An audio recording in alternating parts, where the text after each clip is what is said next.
정희석이라고 합니다. 예, 생방송이라서 조금 오랜만에 생방송에서 많이 어색한데요. 예, 오늘 저희 하이투자증권 하이 뉴욕 증시와 저희 바바리안 리서치가 함께하는 AI 테마에 대해서 이야기해보는 시간 1시간 동안 가져보도록 하겠습니다. 바쁘신 와중에 참석해 주셔서 너무 감사드리고요. 일단 제가 시작부터 이렇게 좀 깔아앉은 이제 목소리로 말씀을 드려가지고 졸리시지 않을까 걱정이 많이 되는데 최대한 재밌게 유익한 시간 한번 만들어 보도록 하겠습니다. 많은 분들이 이제 들어와 주셔서 너무 감사드리고 뭐 더마니님, 연정연승님, 되게 오랜만에 뵙네요. 이제 그리고 공태임님, 눈이 잘 안 보여가지고 약간 좀 이렇게 말하는 게 이제 한글이 좀 틀릴 수도 있는데 다들 많이 참석해 주셔서 감사드리도록 하겠습니다. 지금 계속 들어오고 계시고 앞으로도 조금 더 이제 저희 신청자분들이 이제 들어오실 것 같아서요.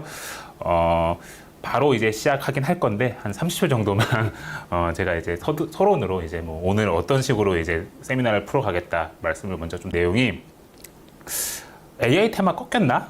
라는 걸 것 같아요. 엔비디아부터 주가가 2분기 그렇게 실적을 잘 냈음에도 불구하고 지지부진, 재미가 없죠. 물론 매크로 환경이 고금리, 고물가 등등의 문제가 또 발생하면서 매크로 때문에 주식이 눌린다라고 할 수도 있지만 그거는 사실 좀 매크로 핑계라고 볼 수도 있고요. 일단 산업적으로도 우려가 조금 있는 상황인 것 같아요. 그러니까 글로벌 AI 대장주인 엔비디아가 이렇게 어려운 상황을 겪고 있다 보니 나머지 관련 주식들, 테마, 관련 종목들이 좋을 리가 없겠죠. 국내 같은 경우에서도 AI 테마주들 굉장히 최근 단기적으로 안 좋은 상황인 것 같습니다. 그래서 많은 투자자분들이 궁금하신 가장 핵심적인 내용은 AI 테마 이대로 끝나는 건가? 라는 부분일 것 같습니다. 특히 반도체 업종에 관심이 많은 국내 투자자분들에게는 굉장히 중요한 이슈가 될 것 같고요. 사실 저는 오늘 1시간 정도 시간을 부여받았는데 이 시간 동안 AI 테마가 꺾였는지 안 꺾였는지에 대한 저희의 생각과 그리고 앞으로 AI 테마와 관련된 투자를 하기 위해서 어떤 기준으로 투자를 해야 되는지 정도만 말씀을 드려도 충분히 가치 있는 시간이다라고 생각을 하고 있습니다. 그래서 방금 말씀드렸던 내용 위주로 전달을 드리도록 하겠습니다. 많이 들어오셨죠? 너무 감사합니다. 그러면은 본 내용부터 시작하겠습니다. 그러면은 일단 PD님 페이지 3페이지 넘겨주십시오. 예. 일단 저희 AI 반도체 산업의 현재 상황에 대해서 조금 먼저 말씀을 드려볼게요. 이렇게 바텀업이라는 관점에서 예를 들어서 국내 같은 경우에는 이제 기업 탐방을 간다든지 AI 반도체 기업 기업 탐방을 간다든지 혹은 엔비디아라든지 인텔이라든지 AMD라든지 이제 미국의 이제 반도체 기업들의 실적을 분석하고 이제 컨퍼런스 콜 최근에 하고 있던 그런 내용 등을 분석을 하는 등의 이제 바텀업 관점에서 보면은 크게 지금 문제될 거는 별로 없어 보여요. 그러니까 산업단에서는 AI 반도체 시장은 굉장히 성장을 할 수밖에 없고 실제 플레이어들도 하나같이 다 우리 고성장 할 거다. 당장 내년부터 내후년 계속적으로 수요가 나올 거기 때문에 우리 별로 사업적으로 걱정을 안 한다라는 이야기를 다 하고 있습니다. 그거를 믿고 많은 투자자분들이 거기에 투자를 하신 거겠죠. 근데 이제 사실 이렇게 바텀업적으로 보면은 어찌 보면 약간 큰 그림을 놓칠 때가 조금 있는 것 같아요. 일단 저희 바바리안 리서치도 그렇고 저도 그렇고 어느 정도 산업의 이제 큰 그림을 잡아놓고 그 바텀업에서 어떤 이야기를 하고 있는 흐름이 지금 어떻게 가고 있는지에 대해서 먼저 말씀을 드리도록 하겠습니다. 오늘 좀 전달드릴 내용은 저희가 이제 하위 뉴욕 증시에서 이전에 몇 번 말씀드린 내용이긴 한데 중복된 부분이 조금 있긴 하지만 워낙 중요한 내용이라서 한 번 더 반복한다라고 이해해 주셨으면 좋겠고요. 먼저 일단 AI 반도체 산업의 개갈 흐름을 말씀드리도록 하겠습니다. 지금 화면에서 보고 계신 것처럼 AI 반도체 산업이라 하는 것은 크게 두 가지 종류의 이제 반도체로 이루어졌다라고 이해하셔도 될 것 같아요. 일단 전체 시장의 한 15% 정도의 시장 비중을 차지하고 있는 AI 학습용 반도체가 있습니다. AI 반도체 내에서는요. 이 AI 학습용 반도체와 같은 경우에는 AI 모델을 학습을 할 때 트레이닝을 시킬 때 필요한 인프라 반도체다라고 이해하시면 될 것 같습니다. AI의 가정교사, 선생님 같은 역할을 하는 반도체이죠. 전체 시장 비중의 한 15% 정도를 차지합니다. 반면 AI 모델이 학습이 끝나고 실제 필드에서 활용이 될 때도 또 다른 종류의 AI 반도체가 필요합니다. 지금 화면에서 보고 계신 오른쪽 영역에 있는 반도체죠. AI 추론 반도체. 아까 말씀드렸던 학습용과 달리 이 AI 추론 반도체와 같은 경우에는 실제 AI 서비스가 이루어질 때, 그 이루어지는 공간은 데이터 센터일 수도 있고, 혹은 PC일 수도 있고, 스마트폰일 수도 있고, 자동차일 수도 있고, 여러 가지 엣지 디바이스 영역일 수도 있겠죠. 어쨌든 실제 완성된 AI 모델이 서비스가 될 때 활용되는 반도체를 AI 추론 반도체다라고 말씀을 드릴 수 있을 것 같습니다. 이 AI 추론 반도체와 같은 경우에는 전체 시장 규모에서 볼륨 기준으로 한 85% 정도 차지한다라고 보시면 될 것 같아요. 그래서 이렇게 두 개로 나눠놓고 보면은 학습용 반도체의 비중은 전체 시장에서 한 15%, 추론용 반도체 시장의 비중은 85%. 어찌 보면은 학습용이 굉장히 상대적으로 작은 시장이라는 것을 여기서 알 수 있습니다. 그러면은 일단 AI 반도체 시장을 좀 전체적으로 개괄을 제가 말씀을 드렸는데, 다음 페이지를 보시면서 지금 현재 상황이 어디에 놓여 있는지를 한번 말씀드려보도록 하겠습니다. 예. 이 페이지는 제가 방금 말씀드렸던 AI 학습용, AI 추론용 반도체 시장을 시계열을 가지고 한번 표현을 한 그림이다라고 보시면 될 것 같은데요. 화면 상황에서 왼쪽에서 오른쪽으로 가면 갈수록 시간이 흐른다라고 이해하시면 됩니다. 그러면은 지금 AI 반도체 산업, 우리의 IT 산업이 어디에 위치해 있는지를 한번 제가 말씀을 드릴 텐데요. 지금 AI 반도체 산업에서 지금 우리가 현재 처해 있는 위치는 제일 위에 있는 AI 학습 반도체에서 왼쪽에서 거의 끝부분 정도에 있다. 추론용 반도체 시장은 아직 제대로 열리지 않은, 시장이 개화했다라고 보기 어려운 상황이기 때문에 실제 지금 이 구간에서 우리가 AI 반도체 산업이 성장성이 앞으로 꺾일 거니, 지금 엔비디아 실적이 너무 가파르게 올랐으니 전반적으로 AI와 관련된 모멘텀이 이렇게 좀 피크아웃 할 거니, 버블이니, 이런 얘기를 하기에는 아직은 조금 산업적으로는 좀 이른 것 같다라고 저희는 좀 판단을 하고 있습니다. 조금 구체적으로 말씀을 드리면요. AI 반도체, AI 학습용 반도체 시장이 개화된 정확한 시점을 저한테 찍으라고 물어보면은 저는 정확하게 딱 올해 3월을 저 AI 학습용 반도체가 딱 시작된 시점이다라고 말씀을 드릴 수 있을 것 같아요. 올해 3월이 올해 3월형 AI 모델이 전 IT 산업에 돌풍을 일으키면서 AI 모델에 대한 수요가 급격하게 올라왔고, 이러한 수요를 바탕으로 TSMC의 AI 반도체를 만들어주세요. TSMC한테 AI 반도체를 만들어주세요라고 하는 수주가 본격적으로 급격하게 나오기 시작한 시점이 올해 3월부터입니다. 그러니 저한테 만약에 아까 말씀드렸듯이 AI 반도체 시장 언제 열렸냐고 물어보시면은 저는 이건 사실 되게 러프한 제 주장이긴 하지만 올해 3월 정도에 열렸다라고 말씀을 드릴 수 있을 것 같고요. 올해 3월이 시장이 열렸다라고 봤을 때 지금 현재 9월은 시장이 열린 지 막 한 6개월 정도, 반년 정도가 지난 상황이다라고 보실 수 있을 것 같습니다. 이 반년 동안 우리 산업이 IT 산업에서 어떤 일이 벌어졌냐? AI 서비스가 많이 나왔을까요? AI 서비스가 막 나와서 많은 기업들이 돈을 벌었을까요? 그런 일들이 벌어진 게 아니고요. 지금까지 한 6개월 정도는 초기에 수급된 AI 학습용 반도체를 가지고 수많은 빅테크 기업들, IT 서비스 기업들이 초기 형태의 AI 서비스를 학습한 구간에 불과해 보인다라는 게 제가 보고 있는 이 AI 반도체 시장의 흐름입니다. 그러니까 지금은 이따가 조금 더 자세하게 말씀드리겠지만 지금은 큰 IT 기업들, 우리가 플랫폼 기업들, 빅테크 기업이라고 얘기하는 그런 IT 기업들이 AI 반도체를 초기에 좀 사와가지고 AI 모델을 완성을 하기 위해서 학습을 시키는 그런 구간이다라고 보시면 될 것 같고요. 아직 그렇게 학습 완료된 AI 모델들이 실제 필드에 나가서 서비스가 본격적으로 이루어지기 전 단계 정도다라고 저는 생각을 하고 있습니다. 실제 AI 반도체와 관련된 수요는 실제 AI 서비스가 각 필드에 나와가지고 막 이루어지면서 그 서비스를 위해서 그러니까 서비스를 위해서 막 발생하는 AI 추론용 시장이 이쪽 시장 수요가 열려야지 사실 AI 반도체 시장이 확 커지는 거거든요. 사실 아직은 그 단계까지는 우리 산업이 가지 못했다라고 보는 게 맞지 않나라고 생각을 하고 있고요. 적어도 거대 AI 모델 기준으로 하나의 AI 모델을 큰 AI 모델을 학습하는 데 걸리는 시간이 한 3에서 한 4개월 정도 걸린다라고 알려져 있습니다. 그러니까 뭐 아무리 빨라도 올해 중순에 빅테크 기업들이라든지 큰 IT 기업들이 AI 엔비디아의 AI 학습용 반도체를 막 수급해가지고 모델을 막 학습시켰어도 지금은 학습하고 있는 구간 정도다라고 보시면 될 것 같고요. 이렇게 학습 완료된 AI 모델들이 실제 서비스가 되는 시점은 제가 보기에는 내년도 정도부터 수많은 빅테크 플랫폼 기업들이 AI 서비스를 이게 뭐 베타 서비스 뭐 테스트 이런 게 아니고요. 실제 오픈해서 장사를 하기 시작할 걸로 보고 있습니다.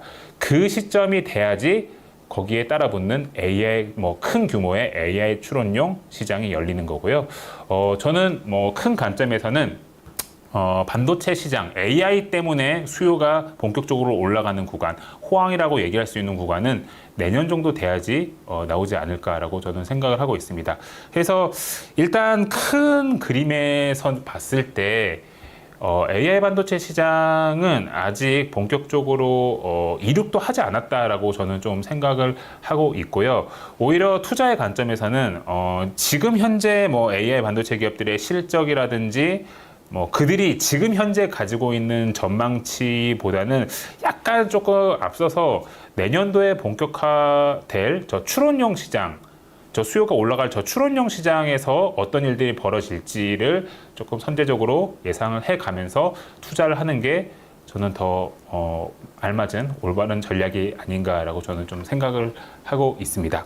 그래서 이게 제가 듣기적으로라고 말씀을 드린 건 아니고요. 제 가슴 깊은 곳 진심으로 저는 AI 반도체 시장 아직까지 제대로 괴화가 되지 않았고 본격적인 성장 랠리는 내년부터 나올 가능성이 굉장히 높다라고 보고 있고, 이런 내용을 많이 말씀을 드리면은 이런 질문들을 또 하세요. 네, 제가 Q&A를 좀 미리 좀 말씀을 드리면요, 많이 하세요.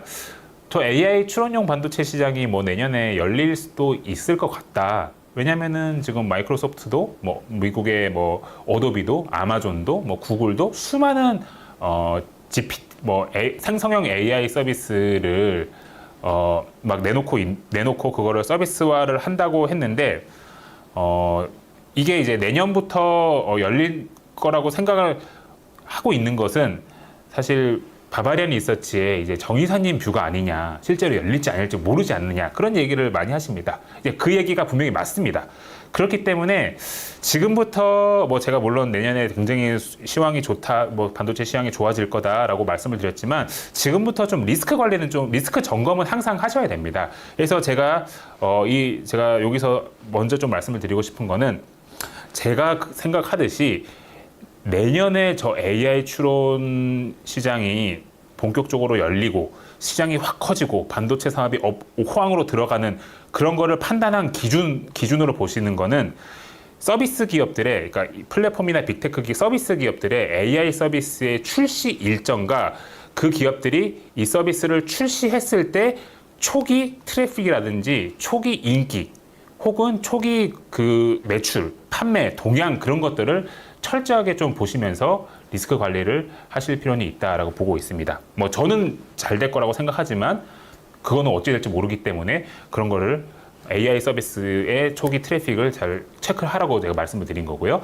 가깝게는 당장 요번 주에도 이 부분을 체크를 할 수 있습니다. 예.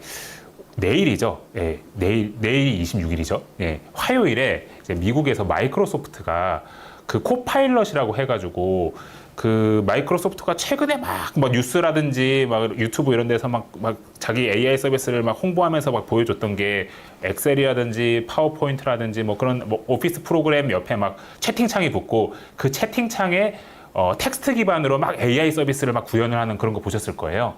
뭐 그냥 뭐 PPT 같은 거 막 엉망으로 돼 있는 거 그 텍스트 창에 이거 PPT 깔끔하게 만들어줘라든지 워드 파일이라든지 엑셀 파일이라든지 뭐 PPT 파일 이렇게 혼재되어 있는 그런 데이터를 한 곳에 뭐 깨끗하게 모아줘 이렇게 하면은 또 AI가 또 그걸 막 모아준다든지 그런 코파일럿이라고 하는 GPT 서비스를 마이크로소프트가 홍보를 하고 있는데 그거의 공식 출시가 내일입니다.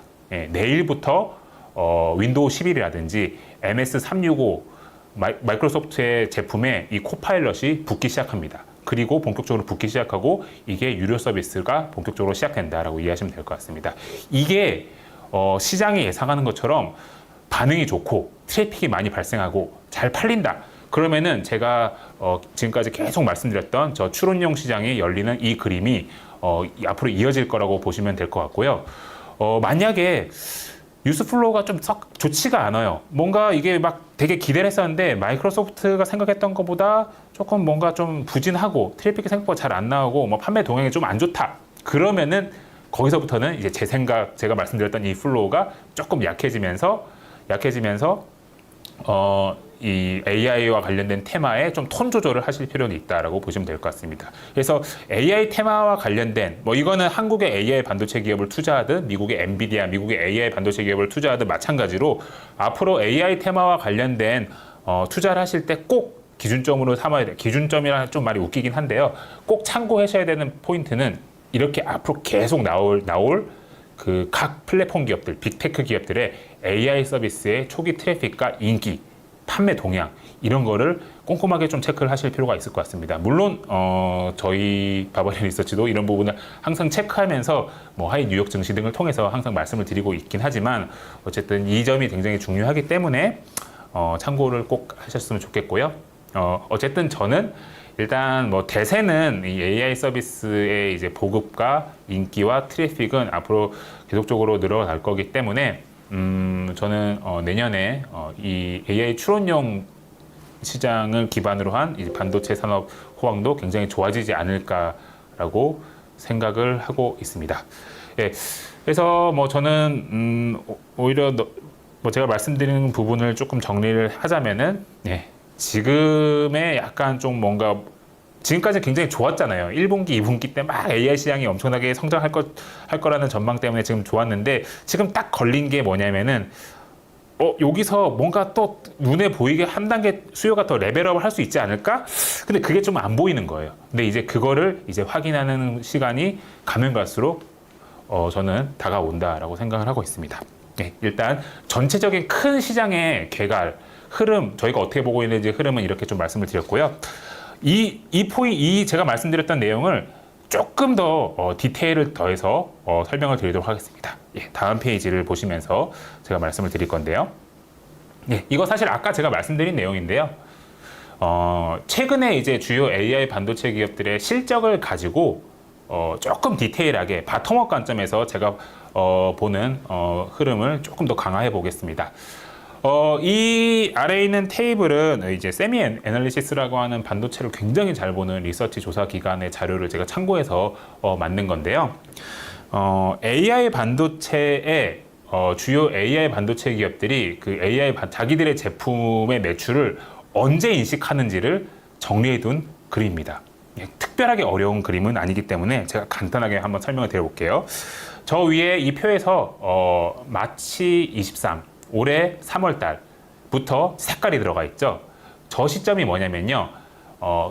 빅테크 기업들이라든지 뭐 큰 대형 IT 기업들이 엔비디아한테 수주를 줬던 시점이다라고 보시면 될 것 같아요. 이제 우리가 AI 서비스 앞으로 엄청 런칭할 거야. GPT 봤잖아. 생성형 AI 엄청나게 이제 우리가 서비스 런칭해야 돼. 그래서 우리가 엔비디아의 너희의 H100이라든지 뭐 아니면 A100 등의 AI 학습용 반도체가 이제 대규모로 필요해라고 발주를 넣었던 시점이 올해 3월입니다. 아까 제가 말씀을 드렸죠. 근데 이제 그 엔비디아의 AI 반도체가 만들어주세요라고 한다고 해서 뭐 한 달 만에 뚝딱 나오는 게 아닙니다. 네, 한 3에서 한 4개월 정도 제조 과정을 거쳐야 되는 거든요. 뭐 많은 분들이 좀 익숙한 용어들이 저기 막 있죠. 전공정에서 넘어와서 뭐 코어스 패키징이라든지 뭐 모듈화도 시켜야 되고 뭐 베이스보드에 또 붙여서 또 테스트를 한다든지 그런 식의 과정 등등을 거쳐서 완성된 형태의 엔비디아의 학습용 AI 반도체가 나오는 거는 한 4개월 정도 걸립니다. 그러니까 3월 정도에 막 발주를 넣고 수주를 그때부터 받았기 때문에 실제 엔비디아의 제품이 본격적으로 나오는 거는 한 6월, 아주 빠르면 6월, 한 7월 정도다라고 보시면 될 것 같습니다. 그래서 생각을 해보시면은 빅테크 기업들이 혹은 뭐 플랫폼 기업들이 자기가 생각하는 AI 서비스를 구현하기 위해서 AI 모델 학습을 시켜야 되잖아요. 근데 사실 그 AI 모델을 학습을 본격적으로 시켰던 시점은 올해 3월이 아니고 7월 정도다라고 이해하셔도 될 것 같아요. 왜냐하면은 3월에는 학습을 시키고 싶다라는 의사를 표현을 한 거고 이제 계획을 짠 거고 실제 제품을 받고 학습을 시킨 거는 올해 7월인 거죠. 예. 아까 제가 AI 모델 학습시키는데 한 3에서 4개월 정도 걸린다고 했죠. 그러니까 한마디로 올해 하반기는 AI 모델 학습시키는데 시간을 엄청 쓰고 있는 겁니다. AI 서비스가 나올 수 있는 환경은 아니에요. 올해 하반기는. 어쨌든 AI 반도체 수급 자체가 잘 안 된 상황에서 그거를 받고 학습을 시키는 시간이 걸리기 때문에 제가 이 제조 과정의 흐름을 보시더라도 AI 서비스가 본격적으로 런칭이 되는 시점은 올해 하반기, 그리고 내년 하반기가 아니고 내년이다라고 보시면 될 것 같고요. 그렇기 때문에 야, 뭐 AI 서비스가 나온 게 없잖아 지금. 뭐 AI 난리 쳤는데 나온 게 없잖아. 그런 거 이런 논리로 이 산업의 성장성을 조금 이렇게 톤다운하는 거는 전 좀 안 맞다라고 보시면 될 것 같아요. 어쨌든 서비스가 본격적으로 나오는 거는 이제 내년부터다라고 계속적으로 제가 강조를 드리고 있고요. 어쨌든 7월부터 이제 엔비디아의 AI 반도체 제품이 나왔습니다. 본격적으로 이제 시장에 이제 만들어져서 판매가 된 거죠. 개별 기업들의 이제 분기 실적을 한번 여기서 한번 참고 삼아서 한번 얘기를 해볼게요. 이 제조 공정 과정을 한번 같이 참고 삼아서요. 7월부터 엔비디아의 제품이 나왔죠. 엔비디아 같은 경우에는 2분기 회계연도 기준으로 봤을 때 2분기가 5월, 6월, 7월입니다. 그러니까 엔비디아는 7월부터 자기들이 어쨌든 제품을 팔았기 때문에 2분기부터 저 AI 반도체 수요 때문에 실적이 좋아질 수 있었던 겁니다. 그리고 조금 더 생각을 해보면요. 엔비디아는 자기들이 그 AI 반도체에 대한 수주를 직접 3월부터 받았기 때문에 3월, 그러니까 엔비디아 기준으로 1분기부터 자기들이 실적이 잘 나올 거를 다 알고 있었던 거예요. 이미 알고 있었고 그 실적을 2분기 때 확인을 했고 계속적으로 주문을 받으니까 3분기 실적도 좋아질 것 같은데요. 4분기 실적도 좋아질 것 같은데요. 이런 얘기를 계속 할 수 있었던 겁니다. 예, 이렇게 전 세계적으로 AI 수요가 본격적으로 발생을 하면서 실적이 좋아졌던 대표적인 기업 엔비디아, 이건 다 알고 계실 겁니다. 근데 문제는 아쉽게도 요번 2분기 기준으로 봤을 때 엔비디아 이외에 그 어떤 뭐 미국의, 한국의, 뭐 유럽의, 일본의 그 어떤 반도체 기업도 AI 수요가 본격적으로 올라오면서 실적이 드라마틱하게 좋아진 기업은 없습니다. 유일하게 AI 때문에 실적 좋아진 기업은 엔비디아 뿐이었다라고 이해하시면 될 것 같습니다. 그거는 지금 보고 계신 화면에서 저 제조 공정을 조금만 생각해 보시면 아실 수 있는데요. 나머지 엔비디아 이외의 나머지 반도체 기업들은 자기들의 그 반도체 AI와 관련된 반도체 부품이 언제 들어가냐면요. 저 3분기에 들어갑니다. 8월, 9월, 10월에 들어갑니다. 일단 AI 서버를 만드는 업체들이 급하게 엔비디아의 AI 반도체를 먼저 AI GPU를 먼저 수급을 하고 그 GPU를 수급을 해놓고 그 서버를 조립할 때 그때쯤부터 나머지 반도체 기업들이 본격적으로 매출을 일으킨다라고 보시면 될 것 같고요. 그렇기 때문에 시기적으로 봤을 때 2분기에 어찌 보면은 절대 엔비디아 이외의 반도체 기업들이 실적이 잘 나올 수 있는 구간은 아니었다라고 보시면 될 것 같고, 실적의 가시적인 측면을 놓고 보더라도 실제 자기들의 매출이, 자기들의 부품 출하가 엔비디아의 수요에 따라서 나가는 게 보여야지 다음 분기라든지 내년 수요가 이제 어느 정도 가시성을 가지고 자기들이 전망을 할 수 있을 텐데, 그런 거를 이번 2분기까지는 하기에 굉장히 어려웠던 거예요. 어쨌든 나머지 AI 반도체 기업들은 대부분 회계연도가 4, 5, 6이거든요. 엔비디아를 제외하고는. 6월 기준으로는 그걸 보기 어려웠을 거라고 저는 생각하고 있습니다. 그렇기 때문에 이게 엔비디아와 나머지 AI 반도체 수혜 기업이라고 불리우는 기업들의 온도 차이다라고 저는 보고 있습니다. 지금 시장에서 기대했던 거는 이제 엔비디아가 막 AI 때문에 실적이 폭발했잖아요. 너무 좋게 긍정경쟁심에서 폭발했잖아요. 그러니까 엔비디아가 수요가 엄청 올라갑니다라고 얘기하니까 나머지 AI 반도체 기업들도 추정치를 다 올릴 줄 알았거든요. 근데 제가 방금 설명드렸던 그 이유를 가지고 실적 추정치를 아무도 못 올린 거예요. 이번 실적 때. 다음 페이지 넘어가 보시면 아시겠지만 마벨 테크놀로지라고 하는 미국의 대표적인 엔비디아 이외의 이제 AI 수혜 반도체 기업이라고 불리우는 이 기업도 AI 사업 전망에는 큰 변화가 없다라고 2분기 때 말했고요. 물론 고성장한다고 얘기했습니다. 근데 1분기 때 우리가 줬던 가이던스 대비랑은 큰 변화가 없다. 그리고 다음 페이지 넘겨주시면은 또 한 페이지 브로드컴이라고 하는 회사도요. 이번 2분기 실적 발표에서 우리가 성장을 하는데 이번 분기에 특별하게 가이던스 AI와 관련된 사업의 가이던스를 특별하게 더 올리지는 않을 거야라고 얘기를 했습니다. 그러다 보니까 시장에서 좀 우려하는 거는 이거 그냥 엔비디아의 AI GPU가 수급이 너무 타이트해지고 공급 부족이 너무 심해져가지고 그냥 지금 사이클이 산업 전반에서 나타나고 있는 빅 사이클이 아니고 그냥 엔비디아한테만 그냥 좀 수혜가 집중이 되는 그냥 그런 큰 메가 트렌드가 아니고 지금 단기적으로 벌어지고 있는 그런 사이클 정도가 아닐까라고 하는 그런 우려가 좀 생겼던 것 같아요. 그러니까 AI 테마가 확 가려면은 엔비디아 막 실적 서프 내고 나머지 기업들 봤더니 나머지 기업들도 다 서프 내는 거예요. AI 대박 이러면서. 그리고 국내 반도체 기업들도 야 엔비디아 실적 봤지? 우리도 마찬가지로 실적 엄청 대박 잘 나오고 있어. 이런 얘기를 막 해줘야 되는데 딴 기업들이 하는 얘기는 그냥 1분기 때 예상했던 거랑 비슷할 것 같고, 그리고 국내나 다른 해외 서플라이 체인들 얘기는 내년 정도, 내후년 정도 우리 되게 좋아 보여. 이런 얘기를 하는 겁니다. 당장 숫자로서 보여주지 못하는 거예요. 그러다 보니까 저는 AI 테마 자체의 모멘텀이 조금 약해진 거 아닌가라고 생각을 좀 하고 있습니다. 네. 근데 그럼에도 불구하고 제가 아까 말씀드렸듯이 시기상, 이 비즈니스 플로우상 2분기 때까지는 엔비디아 말고 실제 숫자를 낼 수 있는 기업이 없었다라는 점을 좀 말씀을 드릴 수 있을 것 같고요. 내년도에 AI 서비스가 본격적으로 런칭이 되고 트래픽만 올라간다고 하면은 나머지 반도체 기업들도 내년도부터는 이제 추론용 반도체 시장이 열림과 동시에 다 같이 실적이 좋아지고 숫자를 확인할 수 있는 구간이 저는 온다라고 생각을 하고 있습니다. 저는 이제 그거를 기준점 삼아서 투자 전략을 짜야 되지 않냐라는 생각을 좀 가지고 있고요. 어쨌든 저는 좀 나름 여전히 좀 긍정적인 뷰를 좀 보고 있다. 다만 아까 제가 말씀드렸죠. 기준점. 이제부터 이제 마이크로소프트가 내일 코파일럿 런칭을 본격적으로 하듯이 서비스 기업들이 하나하나씩 AI 서비스를 런칭을 할 거거든요. 근데 서비스의 초기 트래픽이라든지 판매 동향이라든지 그런 게 약간 만족스럽지 못하다, 생각보다 많이 부진하다, 그러면은 좀 전체적으로 제가 생각했던 것보다 조금 더 톤다운을 해서 좀 테마나 사업을 좀 분석하실 필요가 있긴 합니다. 어쨌든 이런 리스크 점검도 좀 같이 하실 필요가 있다라는 말씀을 저는 좀 드리고 있습니다.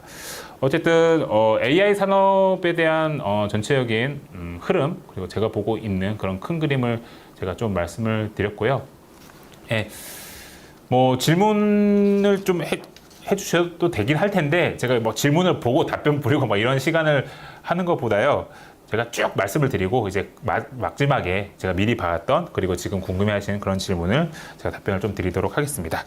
일단 AI 반도체 시장에 대해서 제가 좀 말씀을 드렸는데 한 가지 제가 조금만 더 좀 디테일한 내용 좀 말씀드리도록 하겠습니다. 이거는 제가 하이 뉴욕 증시니까 여기 오늘 오신 시청자분들이니까 제가 좀 자신 있게 말씀드린 내용인데, 이게 왜 그러냐면 조금 내용이 조금 난해할 수도 있습니다. 그럼에도 불구하고 오늘 오신 시청자분들을 위해서 설명을 드리도록 하겠습니다. 특별히 난해하진 않습니다. 들어보시면 아시겠지만. 일단 13페이지를 한번 제가 슬라이드 한번 넘어가 보도록 하겠습니다. 우리의 이제 AI 반도체 산업이 이제 저는 굉장히 좋아진다라고 말씀을 드렸는데, 저는 생각보다 우리가 생각하는 것보다 의외로 이 AI와 관련된 반도체뿐만 아니라 인프라에 대한 AI와 관련된 인프라 시장이 우리가 생각했던 것보다 더 클 수 있다라고 저는 좀 요즘 생각이 좀 들기 시작하더라고요. 그게 지금 보고 계신 이 그림을 통해서 제가 조금 제 논리를 좀 말씀드릴게요. 미국에 있는 주요 IT 기업들 CTO라든지 그 CIO 이런 분들한테 설문조사를 돌려봤습니다. ETR이라고 하는 이제 시장 IT 전문 조사 기관에서 설문조사를 돌려봤는데요. 기업들에게 앞으로 AI 서비스 하실 거잖아요. 그리고 AI 서비스 하시려면 AI 인프라 투자하실 거잖아요. 그러면은 그 AI 인프라를 어디에다가 투자를 하실 거세요? 라고 기업들에게 물어봤습니다. 그랬더니 전체 한 30% 정도가 어떻게 대답했냐면요. 제일 오른쪽 32%입니다. 우리 회사는요, AI 서비스를 할 때 필요한 AI 인프라를 그냥 우리가 클라우드 때, 사스 할 때, 그때처럼 아마존이나 마이크로소프트나 구글한테 사오겠습니다. 그들의 데이터 센터의 인프라를 차용해서 우리가 그 인프라를 기반으로 AI 서비스를 하겠습니다. 라고 32%가 대답을 했습니다. 근데 나머지 32%는 무슨 대답을 했냐면요. 우리는 그냥 그 빅테크 기업들의 클라우드 서비스를 활용하지 않고 우리가 우리 회사에, 우리 본사에 자체적으로 AI와 관련된 인프라 투자를 하겠습니다. 라는 대답이 32%가 나왔습니다. 그리고 나머지 36%는 무슨 얘기를 했냐면은 뭐 다 예상하시겠지만 우리는요, 빅테크 기업들한테 클라우드 서비스를 사오기도 하고요. 우리가 스스로 그 AI 인프라 투자도 하겠습니다. 라고 36%가 대답을 했습니다. 이 얘기는 즉슨 무슨 얘기냐? 전체 기업들 중에 70% 가까이가 자체적인 AI 인프라를 투자하겠다라고 하는 이야기입니다. 네, 이거는 이렇게 딱 들으시면 무슨 얘기야? 라고 싶겠지만 좀 시사한 바가 은근히 있습니다. 다음 페이지 한번 넘어가 주시면요. 지난 한 10년은 너무 오보고 한 6, 7년간의 이제 IT 산업의 이제 성장 흐름에 대해서 흐름을 한번 보시면은 제가 방금 말씀드렸던 내용이 어떤 의미를 가지는지 좀 아실 수 있을 것 같은데요. 사실 지난 한 6, 7년 정도의 이제 글로벌 IT 산업은 성장성이 어디에 사실 몰빵이 돼 있었냐면요. 네, IT 인프라 산업에 한해서만 말씀드리면은 성장성이 어디에 몰빵이 돼 있었냐면요. 빅테크 기업들의 데이터 센터에 성장성이 몰빵이 되어 있었습니다. 네, 빅테크 기업들의 데이터 센터. 지금 보시면은 지금 보시는 게 이제 글로벌 IT 인프라 스펜딩, 그러니까 글로벌 IT 인프라 산업의 시장 규모다라고 보시면 될 것 같은데요. 매년 시장 규모가 저렇게 성장을 했는데 거의 대부분의 시장이 저 노란색 빅테크 기업들의 데이터 센터를 중심으로 성장을 했습니다. 매년 20%씩 성장을 했죠. 근데 이게 너무 뻔한 게 뭐냐면요. 우리가 SaaS라고 하는 SaaS라고 하는 서비스, 클라우드 기반의 소프트웨어 서비스를 지금 너무 당연하게 쓰고 있잖아요. 이게 사실 어찌 보면은 뭐 기업들도 그렇고 우리 일반 소비자들도 그렇고 너무 당연하게 쓰고 있어요. 그러니까 자체적인 우리 집에 있는 내 퍼스널 컴퓨터에 프로그램을 까는 게 아니고 우리 사무실, 우리 회사의 IT 서버실에 특별하게 인프라를 까는 게 아니고 저 아마존과 마이크로소프트와 구글의 저 데이터 센터에 프로그램을 깔고 그들이 깔아놓은 그 프로그램을 네트워크를 통해서 땡겨 쓰는 이 클라우드 서비스를 우리가 최근 한 5, 6년간 이 시장이 성장을 한 거잖아요. 이런 식으로 우리가 IT 서비스 소프트웨어를 수요했기 때문에 저 시장만 최근 몇 년 동안 계속적으로 성장을 했다라고 보시면 될 것 같습니다. 그러니까 기업들 입장에서 간단하게 아마존이나 클라우드나 아마존이나 마소나 구글의 클라우드 인프라 쓰면 되지 왜 우리가 자체 IT 서버 투자해? 내가 투자하면은 막 서버 관리하는 직원들 더 막 늘려야 되고 막 스토리지 관리하고 서버 관리하고 네트워크 관리하고 하는 직원들 다 따로 뽑아야 되고 이거 피곤해 그냥 클라우드 써 이렇게 된 거잖아요. 그러니까 지금까지의 성장성은 저 노란색 하이퍼 스케일 큰 빅테크 기업들의 데이터 센터 중심으로 나타났다는 거예요. 근데 AI와 같은 경우에는 방금 제가 설문조사 결과 말씀드렸죠. 전체 기업의 70% 정도가 엔터프라이즈 IT 자체적으로도 내가 서버 AI 인프라를 구축하겠다. 우리 회사 본사의 서버실에도 AI 인프라를 분석을 하겠다. 투자를 하겠다라는 이야기를 한 겁니다. 이건 좀 달라진 거예요. 그동안의 IT 산업에서 흘러왔던 그런 동향과는 최근에 달라진 거예요. 그래서 최근에 이제 미국의 이제 애널리스트라든지 투자자분들 그리고 주가도 좀 이런 경향을 얘기해 주는데요. 최근 미국에서 약간 좀 뭔가 관심을 받기 시작한 기업들이 어떤 기업들이냐면요. 델 테크놀로지스, 그리고 IBM도 약간 이런 느낌으로 관심을 받기 시작을 하고 있고요. 그리고 좀 조금 작은 종목으로 가면 뉴타닉스라고 하는 종목도 그렇고요. 그리고 엔비디아가 최근에 VM웨어 얘기를 많이 하고 있습니다. 다 어떤 기업들이냐면요. 전통적으로 기업들이 자체적으로 IT 인프라를 투자했을 때 필요한 하드웨어와 소프트웨어를 만드는 기업입니다.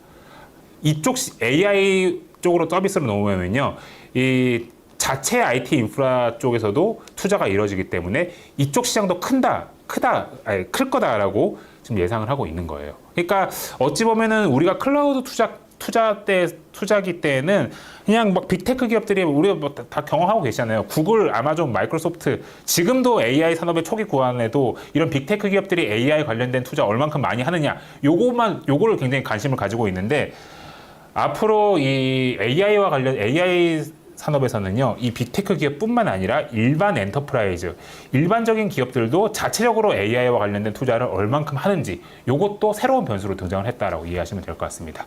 시장이 훨씬 커진다라고 보셔도 될 것 같고, 저는 최근에 저희 바바리안도 이쪽 부분에 대해서 굉장히 리서치를 좀 강화하고 있는 상황입니다. 그래서 약간 이건 좀 다르기 때문에 한마디로 AI가 좀 더 커질 것 같다, 뭐 이런 내용입니다. 예, 그래서 클라우드 때보다는 좀 더 산업 환경이 좀 좋아지지 않나라고 기대를 하고 있습니다. 그래서 AI와 관련된 스터디를 하실 때 이 부분도 꼭 염두에 두실 필요가 있을 것 같고요. 제가 이걸 까먹었네요. 그러면 왜 기업들이 자체적으로 AI 인프라를 직접 투자하려고 하느냐? 예, 이거에 대한 이유인데요. 뭐 이거는 뭐 여러 가지 이유가 있습니다. 일단 기본적으로 네트워크 문제가 있고요. 빅테크 기업들의 클라우드 서비스를 써서 뭐 AI를 할 수도 있지만, AI와 같은 경우는 굉장히 고도화된 연산이잖아요. 뭐 그런 연산을 네트워크를 통해서 완벽하게 심리스하게 막 받기는 쉽지 않을 수도 있기 때문에 네트워크 문제가 있어서 그냥 자체적으로 AI 서비스를 구축할 수도 있고요. 그리고 데이터 보안 문제도 굉장히 좀 요즘 주목을 많이 받고 있기 때문에 그런 부분에 있어서도 AI 서비스는 자체적으로 하겠다는 얘기도 있고, 다음 페이지 한번 넘겨봐 주시면요, 이것까지만 좀 기술적인 부분 설명을 드리면은, 슬라이드 다음 페이지. 이것처럼 앞으로 수많은 기업들이 엄청나게 많은 AI 서비스를 런칭을 할 거예요. 정말 다양한 종류의 AI 서비스를 런칭을 할 거고, 그 다양한 종류의 AI 서비스는 각기 다른 AI 모델을 다 가지고 있을 걸로 보입니다. 어떤 AI 모델은 굉장히 거대한 것도 있을 수도 있고요. 어떤 AI 모델은 상대적으로 굉장히 좀 이렇게 이렇게 좀 가볍거나 작은 모델이 있을 수도 있을 것 같아요. 그런 모델들을 하나하나 다 클라우드 기업한테 맡기는 거는 오히려 비효율적이기 때문에, 그런 모델 사이즈에 따라서 AI 모델의 규모에 따라서 자체적으로 AI 인프라를 구축하려고 하는 흐름도 많을 거기 때문에, 이런 부분 때문에 우리가 엔터프라이즈 영역도 AI에서는 조금 봐야 된다라는 말씀을 드리고 있습니다. 어쨌든 이런 변화가 좀 나타나고 있다. 또 꼭 알아두셨으면 좋을 것 같습니다. 그러면은 제가 가장 관심이 많으실 거라고 예상을 하는 엔비디아에 대해서 먼저 말씀을 드리도록 하겠습니다. 페이지는 11페이지를 한번 열어봐 주시면요. 이게 계속 아웃데이트 되는데요. 그 다음 페이지입니다. 계속 떨어지고 있는데요. 일단 엔비디아의 이제 밸류에이션 분석을 좀 해보도록 하겠습니다. 한마디로 제가 말씀드리고 싶은 거는, 밸류에이션 측면에서는 굉장히 지금 저렴한 상황이다라는 부분입니다. 이게 제가 이 자료를 사전에 제공한 게 지난주인가 그래가지고요, 조금 요거보다 좀 밸류에이션이 떨어져 있죠. 더 아시겠지만 지금 엔비디아의 이제 밸류에이션은 거의 30배 전후 정도 수준까지 내려왔습니다. PER 기준으로.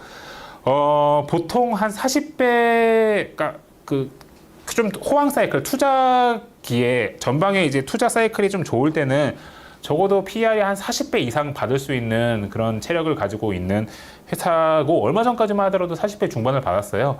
근데 2분기 실적 발표 이후로 이 PER이 여러 가지 요인들을 거치면서 좀 많이 좀 밸류에이션이 좀 내려온 것 같아요. 뭐 여러 가지 요인들 아까 제가 말씀드렸듯이 뭐 산업의 테마의 모멘텀이 단기적으로 좀 꺾인 것도 있고요. 뭐 파생 시장 쪽에서의 문제도 좀 있었던 것 같고, 그리고 뭐 CEO의 이제 주식 매도, 뭐 이런 좀 노이즈들이 좀 많았던 것 같아요. 어쨌든 이런 부분 때문에 PER이 많이 떨어지긴 했는데 저는 굉장히 좀 저렴한 부분에 있다라고 생각을 하고 있고, 자체적으로. 그래서 일단 제가 생각하는 기준에, 아까 제가 말씀드렸듯이 AI 서비스 기업들의 그 실제 런칭이 되는 AI 서비스의 트래픽이 괜찮다, 나쁘지 않다, 그러면은 저는 엔비디아를 우리가 놓치면 안 된다라고 저는 개인적으로 좀 생각을 하고 있습니다. 그래서 지금은 어찌 보면은 이제 밸류에이션적으로는 매력적인 구간이다라는 부분은 분명한 것 같고요. 근데 물론 아까 계속 제가 리스크 점검을 말씀을 드리긴 하지만 요즘 워낙 좀 인심이 흉흉하기 때문에 말씀드리긴 하지만 뭔가 뭐 서비스 트래픽이 별로 안 나온다 AI 그런 얘기가 나오면은 그러면 좀 리스크 관리 하시긴 해야 됩니다. 어쨌든 밸류에이션 자체는 굉장히 매력적이다라고 보고 있고요. 그리고 19페이지를 한번 봐주시면요. 이것도 이제 뭐 시간이 많지 않은 관계로 이제 간단하게 말씀을 드리면, 네. 그 엔비디아 같은 경우에는 지금 뭐 1, 2분기 실적이 뭐 진짜 슈퍼 서프라이즈가 막 나오면서 시장의 추정치가 엄청나게 올라갔어요. 근데 그럼에도 불구하고 여전히 내년도 그러니까 24년도 엔비디아 기준으로 회계연도 25년도에 실적 추정치가 시장의 추정치가 약간 보수적인 것 같아요.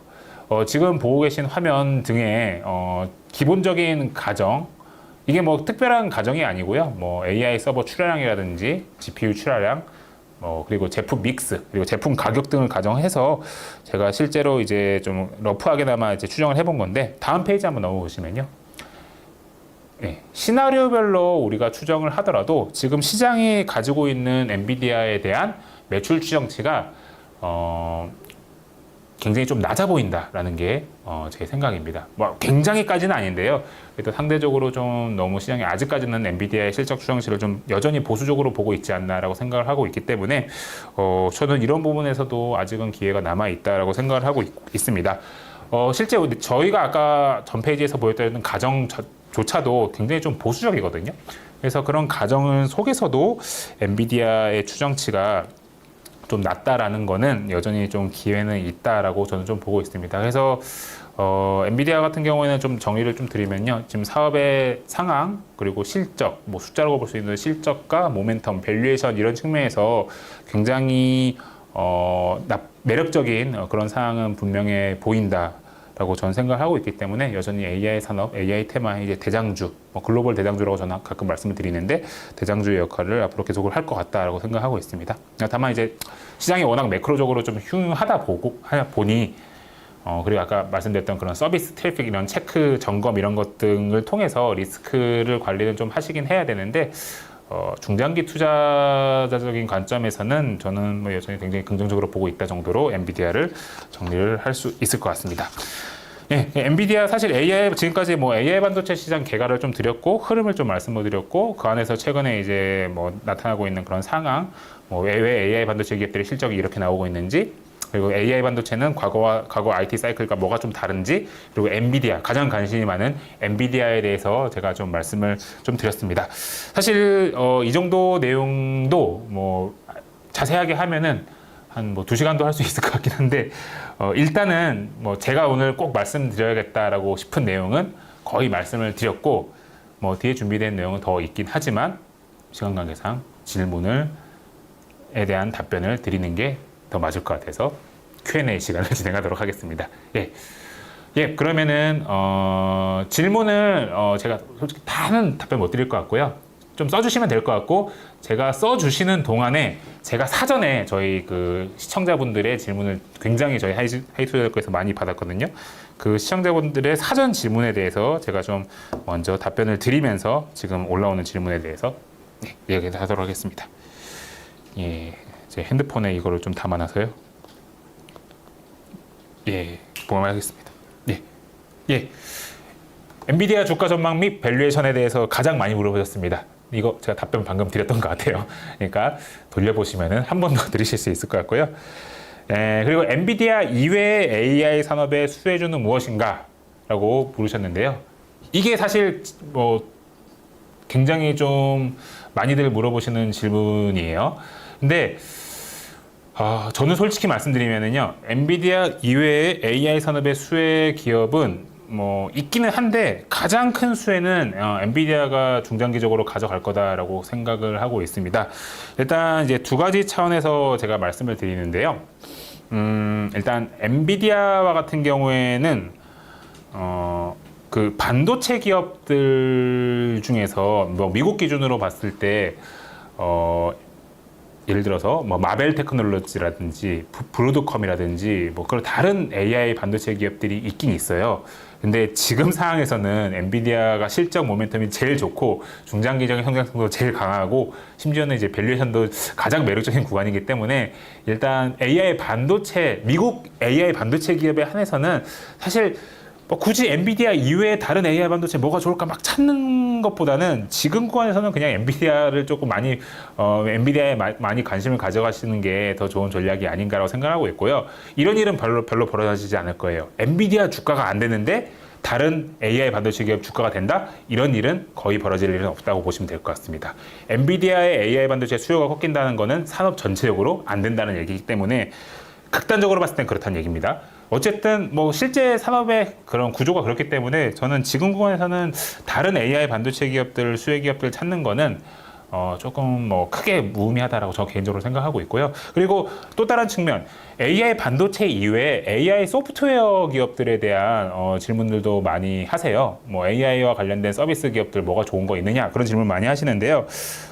저는 그냥 간단하게 말씀드려서 빅테크 기업들, 예, 마이크로소프트, 구글, 알파벳이죠. 예, 그리고 또 뭐 아마존 그런 빅테크 기업 조금 이제 케이블 좀 내려오면요, 뭐 세일즈포스라든지 어도비라든지 뭐 그런 기업들이 좋다라고 말씀드리고 있습니다. AI 소프트웨어 영역에서는 다 빅테크 기업들이죠. 큰 기업들 보시라고 저는 말씀드리고 있습니다. 이게 왜냐면요, 크게 이제 두 가지를 항상 제가 강조를 드리는데, 첫 번째, 기술적으로 AI 산업과 같은 경우에는 큰 기업이 유리합니다. 왜냐면은 얼마 전, 그러니까 클라우드 사이클에서 사스 기업들 같은 경우에는 사실 그 특정 소프트웨어 기업들이 제 관점에서 봤을 때는 알고리즘만 잘 짜도 충분히 먹고 살만 했고 성장을 이룰 수 있었거든요. 그러니까 내가 굉장히 특정 영역에서의 굉장히 세련되고 좋은 소프트웨어, 서비스에 대한 알고리즘을 가지고 있어. 그러면 이 알고리즘을 그냥 빅테크 기업들의 인프라에 녹이면 됐던 거예요. 인프라 빅테크 기업들한테 클라우드 기반으로 인프라를 땡겨가지고 거기서 이제 내가 서비스를 하면은 성장을 할 수 있었는데, AI 기술과 같은 경우에는 그 AI 알고리즘 자체도 아주 좋은 거를 만들어야 되고요. 그리고 이 AI 알고리즘만 있으면 안 되죠. 알고리즘을 학습을 시킬 엄청나게 많은 데이터를 가지고 있어야 되고요. 이 데이터를 학습을 어떻게 시켜야 되나요? 엄청나게 뛰어난 컴퓨팅 능력을 가지고 있어야 되잖아요. 엔비디아 GPU도 엄청 사와야 되고, 그 비싼 GPU를. 그러니까 하나하나를 따져 봤을 때 AI로 넘어오면요, 돈이 많은 기업, 큰 기업이 AI 기술을 완성할 가능성이 높습니다. 예. 작은 기업이 이거를 해서 뭐 큰 기업들을 위협할 수 있는 그런 기술적인 환경은 저는 AI 쪽은 좀 아니다라고 생각을 하고 있기 때문에, AI 소프트웨어 같은 경우에는 큰 기업들 위주로, 약간 재미없을 수도 있어요. 그러니까 우리가 작은 기업들을 막 찾아가지고 얘네들이 잘하는, 성장하는 그런 모습을 막 보면서 약간 쾌감도 없고 이제 큰 수익을 또 낼 수도 있겠죠, 실제로. 근데 그런 구조는 좀 나오기가 지금 현재 상황에서는 저는 조금 이렇게 확률이 좀 낮아 보입니다. 뭐 물론 그런 기업이 있을 수도 있겠죠. 근데 확률이 좀 낮아 보인다. 그리고 사업적인 측면에서도 저는 약간 이런 큰 기업들을 보는 게 뭐냐면요, 그냥 간단해요.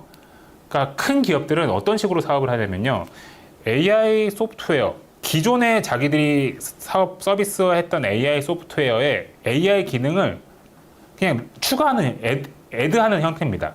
그래서 그 기능을 추가해놓고 그 자기들의 서비스 소프트웨어에 효용을 올리고, 그리고 자연스럽게 가격을 올리는 거예요. 그러니까 신규로 고객을 막 유치하고 신규로 서비스를 런칭하고 이런 게 아니에요. 그냥 뭐 단순히 그냥 봤을 때 그냥 자기들이 원래 사업하고 있었던 고객들, 그 엄청 거대하게 많은 수많은 고객들을 대상으로 그냥 AI 기능을 살짝 얹어서 쓰게 하고 효용을 느끼게 하고 그냥 가격을 올려버리면 되는 겁니다. 마이크로소프트가 하듯이, 어도비가 하듯이, 구글이 하듯이, 아마존이 하듯이 이런 식으로 하면 되는 겁니다. 그래서 굉장히 AI 서비스를 통해서 실적 업그레이드를 시키기가 굉장히 용이한 구조입니다. 근데 반면에 이제 중소형 사이즈 규모에 있는 기업들 중에서 AI 서비스 한다라고 하는 회사는요, 자기들 고객부터 처음부터 막 개척을 해야 되는 거고요. 막 신규 서비스를 런칭해가지고 이거 한번 써보세요라고 막 마케팅도 해야 되고 막 별의별 짓을 다 해야 되는 거예요. 그러니까 약간 사업 구조적으로도요, 어렵죠. 예. 사업 구조적으로 좀 어렵죠. AI 같은 경우에는 사업 구조적으로는 큰 기업들한테 좀 유리합니다, 기본적으로. 그래서 저는 그냥 소프트웨어 단에서는 AI 기업들 뭐 좋은 거 있냐라고 물어보시면요, 그냥 우리가 뻔히 많이 알고 있는 큰 기업들이 재미없어도 그래도 답이 될 가능성이 굉장히 높다라고 저는 저는 생각을 하고 있습니다. 예. 그리고 제가 또 많이 받았던 기업가 그 질문은 테슬라에 대한 얘기인데요. 테슬라 같은 경우에는 일단 주가가 되려면요, 일단 기본적으로 저는 제 생각은 그냥 전기차 산업의 수익성이 좀 회복이 해야 됩니다. 기본적으로 주력 전기차 사업의 수익성이 회복이 돼야 되고요. 그 어려운 구간을 지금 굉장히 통과하고 있다라고 생각을 하고 있습니다. 거기다가 이제 플러스 알파로 AI 서비스라든지 AI 사업이 이제 는 형국인데요. 테슬라의 AI 사업과 같은 경우에는 좀 내용이 좀 바뀌었다고 생각하고 있어요. 과거와는 달리.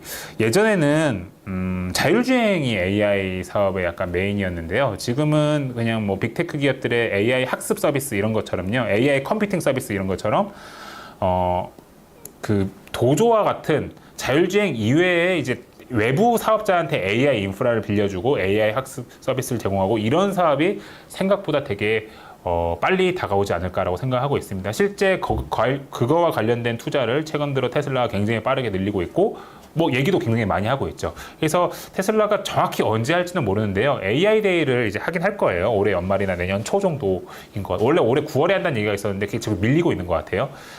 근데 하여튼 AI 데이 때 굉장히 AI와 관련된 모멘텀이 또 발생하지 않을까라고 좀 생각을 하고 있기 때문에 테슬라는 일단 AI 사업 쪽에서 굉장히 저는 좀 주목을 해봐야 된다라고 생각을 하고 있습니다. 근데 이제 다만 주식이 좀 의미 있게 랠리가 본격적으로 확 나오기 위해서는 지금 주력인 전기차 사업의 수익성이 어느 정도 좀 회복이 먼저 돼야 된다라고 보고 있기 때문에요. 그런 부분을 이제 같이 보면서 저는 테슬라에 좀 접근을 하고 있다라고 보시면 될 것 같습니다. 뭐 상대적으로 테슬라의 AI 사업은 굉장히 저는 좀 긍정적으로 보고 있다 정도로 말씀을 드릴 수 있을 것 같습니다. 예, 뭐 AI 산업, 그리고 또 뭐 이런 질문을 되게 많이 하셨어요. AI 산업, AI 기업 투자할 때 어떤 거 기준으로 삼아야 되냐? 근데 이거 아까 제가 말씀드렸잖아요. 이 질문이 제가 굉장히 인상적이어가지고 미리 말씀드린 건데요. 일단 지금부터는 철저하게 AI 서비스 기업들이 본격적으로 올해 뭐 하반기, 연말, 내년 초 계속적으로 AI 서비스 런칭을 할 거예요. 아까 말씀드렸듯이 마이크로소프트가 내일 당장 코파일럿이라고 하는 AI 기능을 마이크로소프트 오피스와 윈도우 11 이런 데 막 심기 시작합니다. 공식 런칭을 합니다. 이 AI 서비스의 초기 트래픽이라든지 판매량이라든지 이런 게 의미 있게 올라가느냐, 계속적으로 생각한 것만큼 계속 꾸준하게 좋아지느냐, 이 부분을 핵심으로 보셔야 될 것 같습니다. 이게 만약에 생각보다 아니다, 생각보다 좀 뭐 수요가 별로 아닌 것 같다라고 하면은 그러면 좀 톤 조절을 하셔야 됩니다. 투자를 하실 때. 예. 그리고 AI 이야기는 제가 좀 드렸던 것 같고, 어쨌든 제가 뭐 AI와 관련돼서 한두 개 정도 제가 짧게 하고 제가 나머지 질문을 좀 할 것 같은데요. 아까 AMD와 관련된 이야기를 좀 해주셨던 것 같아요. AMD가 뭐 AI 수혜주일 가능성이 있느냐, 그런 얘기를 좀 해주셨던 것 같은데, 저는 일단 AI 학습용 시장에서는 AMD는 엔비디아한테 상대가 좀 아직 안 되는 것 같다. 기술적으로 엔비디아가 확실한 우위가 있는 것 같다라고 보고 있고요. 뭐 MI300이라고 하는 좀 뭐 그런 새로운 반도체를 올해 연말에 런칭을 하지만 여전히 주도권은 엔비디아에게 있는 것 같다라고 생각을 하고 있습니다. 그리고 뭐 AMD 같은 경우에는 엔비디아의 점유율을 막 뺏어온다, 뭐 그런 흐름보다는 내년도에 이제 AI 추론용 시장이 열렸을 때 거기서 얼마만큼의 AMD가 파일을 가져갈 수 있느냐. 그리고 인텔과 상대해서 인텔이 최근에 좀 뭐 기술적인 부분이 올라오고 있는데 얼마만큼 점유율을 잘 방어할 수 있느냐, 이런 부분에서 주가 흐름이 움직이지 않을까라고 생각을 하고 있기 때문에 AMD와 같은 경우에는 좀 뭐 AI 산업의 완전 뭐 선두 기업, 뭐 선두 반도체 기업 그런 지위는 지금은 아닌 것 같다라고 생각을 하고 있습니다. 예.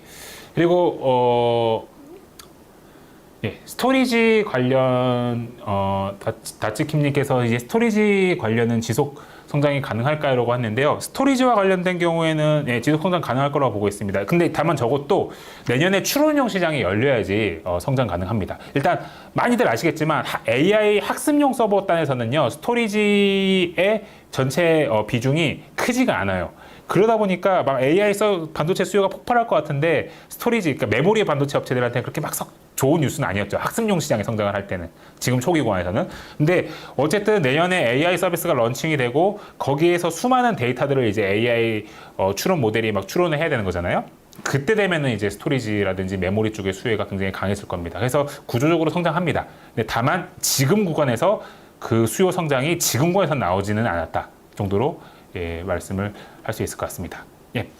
그리고 예, AI 약간 주제를 바꿔서 워낙 좀 질문을 많이 받는 내용이라서 이걸 말씀드리면요. 배당주 전망 드리도록 하겠습니다. 배당주. 배당주와 같은 경우에는 이건 제 솔직한 심정을 말씀드리면요. 저는 배당주에 대해서 크게 그렇게 많이 관심을 두고 있지 않습니다. 그러니까 컨셉은 되게 좋아요. 따박따박 5%씩 뭐 많이 주면은 뭐 5% 나오는 배당 수익률 나오는 종목도 있고, 그리고 뭐 3%씩 나오고, 그리고 이제 내 현금이 계속적으로 들어온 느낌이잖아요. 배당에 찍히고 막 바로바로 계좌에 찍히고 문자 날라오고. 근데 솔직히 말씀드려서 이런 고금리 환경에서 배당주의 이제 주가가 잘 버텨줄까? 약간 이런 고민이 항상 있습니다. 물론 배당도 잘 주고 성장성, 이런 고물가 고금리 환경에서 성장성을 막 보여주면서 캐피탈 게임도 보여주면서 배당을 많이 주는 그런 기업이 있으면 굉장히 좋을 텐데요. 과연 그런 기업들이 많을까라고 봤을 때 약간 배당주와 같은 경우에는 이제 이게 좀 그 환경이 바뀌었거든요. 시장 환경이. 그러니까 완전히 바뀌었다기보다는 어쨌든 바뀐 거는 좀 사실이에요. 예전에 이제 저금리 환경에서 성장주 위주로 막 봤을 때는 그때는 배당주가 나름의 매력은 좀 충분히 있었다라고 보고 있습니다. 근데 지금은 고금리 시대, 고금리 환경 속에서 과연 우리가 배당주에 얼마만큼 나의 투자할 때 리서치를 하려 할까라고 제 개인적으로 생각해 봤을 때는 저는 솔직히 그렇게까지 배당주를 엄청나게 많이 보지는 않고 있습니다. 그래서 이게 뭐 굉장히 불만족스러운 답변일 수도 있을 것 같은데요. 배당주와 같은 경우에는 저는 특별하게 요즘 뭐 이렇게 전망 전략을 가지고 있지 않다 정도로 이해할 수가 있을 것 같습니다. 뭐 물론 뭐 빅테크 기업들도 배당 나름 잘 주기 때문에 2% 뭐 3% 이렇게 주는 데도 있기 때문에 그런 기업들을 통해서 따박따박 받아가는 것도 굉장히 좋지 않을 것 같고요. 그리고 또 배당주에 대해서 또 하나 좀 약간 우려하는 거는 어쨌든 내년도에 최근 들어서 보면 미국의 경기 침체 우려가 조금 생기고 있는 건 사실이거든요. 근데 배당주와 같은 경우는 이제 소비재라든지 이제 경제 익스포저가 굉장히 좀 민감한 부분이 많기 때문에 소비재 기업들도 많고 그러다 보니까 사실 살짝 그런 부분에서 조금 전 리스크하게 좀 보고 있긴 합니다. 예. 그리고 미국 그리고 또 뭐 질문 중에서 뭐 미국 AI 중소형주 진입 시기 뭐 이런 얘기를 많이 하셨는데요. 아까 말씀드렸듯이 AI와 관련해서는 그냥 큰 기업들 위주로 보시는 게 맞는 것 같고요. 특히 이렇게 매크로가 이렇게 불안한 환경 속에서 괜히 너무 뭐 작은 중소형주 잡아가지고 매크로가 막 금리가 갑자기 또 뭐 확 위에 튀었을 때 뭐 덜컹하잖아요, 주가들이. 너무 심한 덜컹을 맞으실 필요는 없을 것 같습니다. 기술적으로도 그렇고 사업적으로도 그렇고 그리고 시장 환경적으로도 그렇고요. 큰 기업들 위주로 좀 보시면 될 것 같고 관련된 기업들의 진입 시기에 대해서는 저는 지금은 좀 중장기적인 관점에서 좀 보시는 분들이라고 하면은 저는 지금도 밸류에이션적으로는 크게 뭐 속된 말로 쫄리는 구간은 아닌 것 같다라고 보고 있습니다. 다만 워낙 시장이 흉하기 때문에 이제 각자의 그 기준을 가지고 리스크 관리는 꼭 하셔야 된다라는 말씀으로 오늘 세미나를 마무리하도록 하겠습니다. 예, 딱 1시간 정도 채운 것 같고요. 오늘 좀 유익한 시간, 좀 제가 도움을 드렸으면 한다는 말씀을 전달드리고 싶고 막판에 이제 멘트 정리하는데 말이 좀 꼬이는데요. 예, 하여튼 오늘 1시간 동안 열심히 들어주셔서 정말 감사합니다. 다음에 또 이런 기회가 있으면 찾아뵙도록 하고요. 네, 즐거운 저녁 보내십시오. 감사합니다.